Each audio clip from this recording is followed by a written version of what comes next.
ஆன்மீக தமிழ் அன்பர்களே நண்பர்களே, உங்கள் அனைவருக்கும் தமிழ் யூடியூப் சேனலின் இனிய தமிழ் வணக்கம்.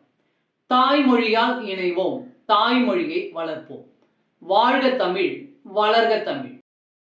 திருப்பாவை பாடல் 27. கூடாரை வெல்லும் சீர் கோவிந்தா, உன் தன்னை பாடி பறைகொண்டு யாம் பெரு சம்மானம். நாடு புகழும் பரிசினால் நன்றாக சூடகமே தோல்வலையே தோடே செவிப்பூவே. பாடகமே என்றனை பல்கலனும் யாம் அணிவோம், ஆடை உடுப்போம் அதன் பின்னே பாற்சோறு மூட நெய் பெய்து முழங்கை வழிவார கூடியிருந்து குளிர்ந்தலோர் எம்பாவாய். கூடாரை வெல்லும் சீர் கோவிந்தா, உன் தன்னை பாடி பறைகொண்டு யாம் பெரு சம்மானம். நாடு புகழும் பரிசினால் நன்றாக சூடகமே தோல்வலையே தோடே செவிப்பூவே. பாடகமே என்றனை பல்கலனும் யாம் அணிவோம், ஆடை உடுப்போம் அதன் பின்னே பாற்சோறு மூட நெய் பெய்து முழங்கை வழிவார கூடியிருந்து குளிர்ந்தலோர் எம்பாவாய்.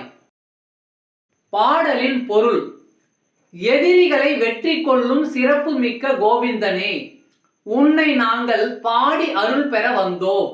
அருட்செல்வத்துடன் இவ்வுலக வாழ்விற்கான பொருட்செல்வமும் தருவாயாக. அது இருந்தால்தானே நாடு புகழ்கிறது. கையில் அணியும் சூடகம், தோளில் அணியும் பாகுவலையும், காதில் அணியும் தோடு, கர்ணப்பூ, காலில் அணியும் பாடகம் ஆகிய அணிகலன்களை எங்களுக்கு கொடு. புத்தாடைகளை வழங்கு.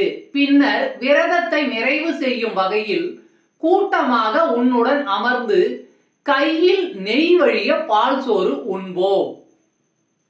பாடலின் விளக்கம்: கூடாரை வெல்லும் என்ற சொற்றொடரில் இருந்து கூடார வள்ளி என்ற வார்த்தை பிறந்தது. இப்போது பெருமாள் கோவில்களிலும் வைணவர்களின் வீடுகளிலும் கூடாரவள்ளி விழா கொண்டாடப்படும். இன்று அக்கார அடிசில் எனப்படும் உணவு பிரசித்தம். சாப்பாட்டின் மீது நெய் மிதக்கும். சர்க்கரை பொங்கல் போன்ற இந்த உணவின் சுவை அலாதியானது. விரதத்தின் ஆரம்பத்தில் நெய், பால் ஆகியவற்றை துறந்த ஆயர்குல பெண்கள் இப்போது கண்ணனின் தரிசனம் கிடைத்த மகிழ்ச்சியில் இனிப்பான இந்த உணவை சாப்பிடுகிறார்கள்.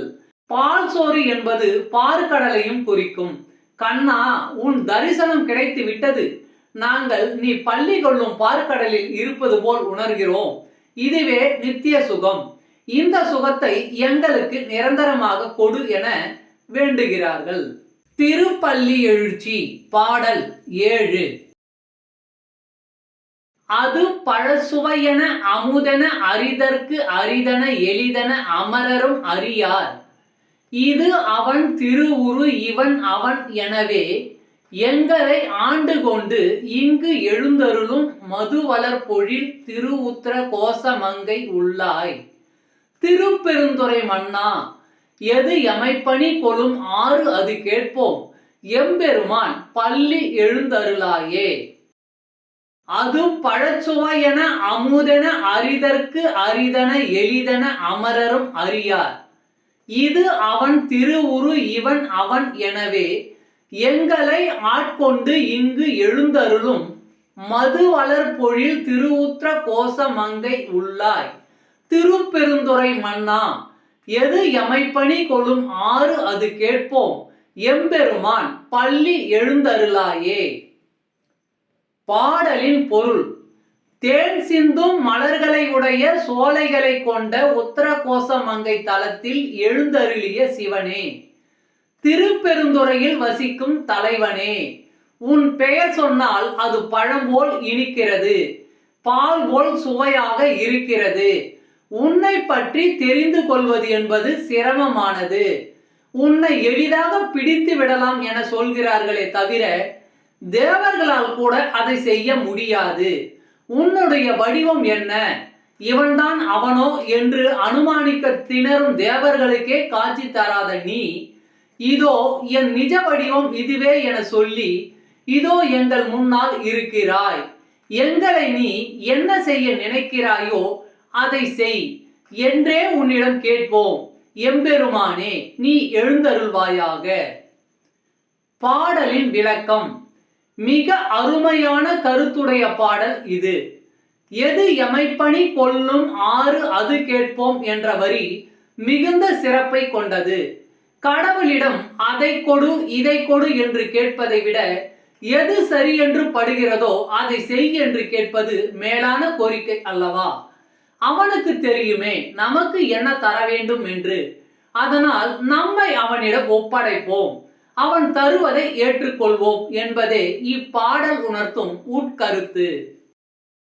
அன்பு ஆன்மீக தமிழ் அன்பர்களே, நண்பர்களே, இவ்வீடியோ பதிவினை கேட்டு இன்புற்று ஆதரவு அளித்த அனைத்து தமிழ் உள்ளங்களுக்கும் எங்கள் உள்ளம் கனிந்த நன்றி. மேலும் இப்பதிவு உங்களுக்கு பிடித்திருந்தால் லைக் மற்றும் ஷேர் செய்தும், இதுவரை இந்த சேனலுக்கு நீங்கள் சப்ஸ்கிரைப் செய்யவில்லை என்றால் சப்ஸ்கிரைப் செய்து பெல் பட்டனையும் அழுத்தி ஆதரவு அளிக்கவும் அன்புடன் கேட்டுக்கொள்கிறோம். மிக்க நன்றி. அடுத்த பதிவில் உங்களை விரைவில் சந்திக்கும் வரை உங்களிடமிருந்து விடை பெறுவது தமிழ் யூடியூப் சேனல்.